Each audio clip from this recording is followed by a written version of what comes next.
દરેક નીતિની સામે કાયદાની રીતે ઊભો રહેતો SSK ન્યૂઝ ચેનલ। બેંકમાં નોકરી કરતા અને પાટીદાર આંદોલનમાં સક્રિય ભૂમિકા ભજવનાર યુવાનને આપઘાત કરી લેતા ચકચાર મચી જવા પામી છે।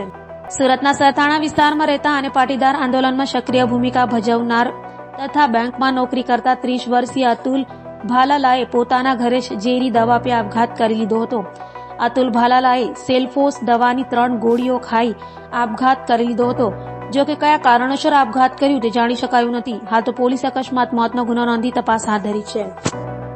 સરથાણા પોલીસ સ્ટેશન ખાતે સૌપ્રથમ તારીખ 26/12/2023ના રોજ એક જાણવાજોગ દાખલ કરવામાં આવેલ, જેમાં જાણવાજોગના કામે ભોગ બનનાર અતુલભાઈ દેવચંદભાઈ ભાલાળા રહેવાસી વ્રજધામ નાઓએ પોતાના ઘરે અનાજમાં નાખવાની ગોળીઓ ખાઈ લઈ અને સુસાઇડની કોશિશ કરેલી અને તેઓ સારવાર દરમિયાન હતા। તે દરમિયાન તેઓ મરણ ગયેલ। પ્રથમ જાણવાજોગ દાખલ થતાં તે જાણવાજોગની તપાસ ચાલુ હતી અને ત્યારબાદ ભોગ બનનાર મરણ જતાં એ અનુસંધાને અકસ્માત મોતનો ગુનો દાખલ કરી આગળની તપાસ કરી તેઓના ઘરે જઈ અને જે જગ્યાએ તેઓએ દવા પીધેલી એ જગ્યાઓની તપાસ તજવીજ કરતાં ત્યાંથી એક સુસાઇડ નોટ મળી આવેલ।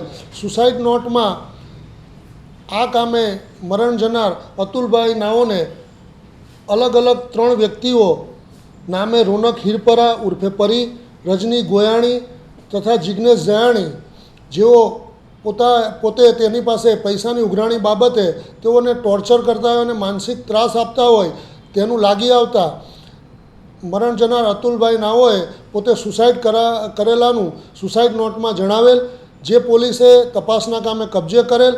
બાદ આ કામે આ સુસાઇડ નોટના આધારે અતુલભાઈના ભાઈ મિતુલભાઈ નાઓએ કાયદેસરની ફરિયાદ આપતા તે ગુનાનો ફરિયાદ લેવામાં આવેલ છે અને IPC 323, 306, 114 મુજબનો ગુનો રજીસ્ટર કરી આગળની તપાસ PSI શ્રી BM કરમટાણો કરી રહેલ છે।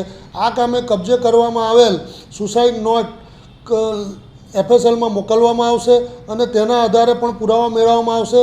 સાયન્ટિફિક પુરાવા તથા અન્ય સાંયોગિક પુરાવાના આધારે આરોપીઓની ધરપકડ કરી કાયદેસરની કાર્યવાહી કરવામાં આવશે। હાલ તપાસ તજવીજ ચાલુ છે। દરેક નીતિની સામે કાયદાની રીતે ઊભો રહેતો SSK ન્યૂઝ ચેનલ।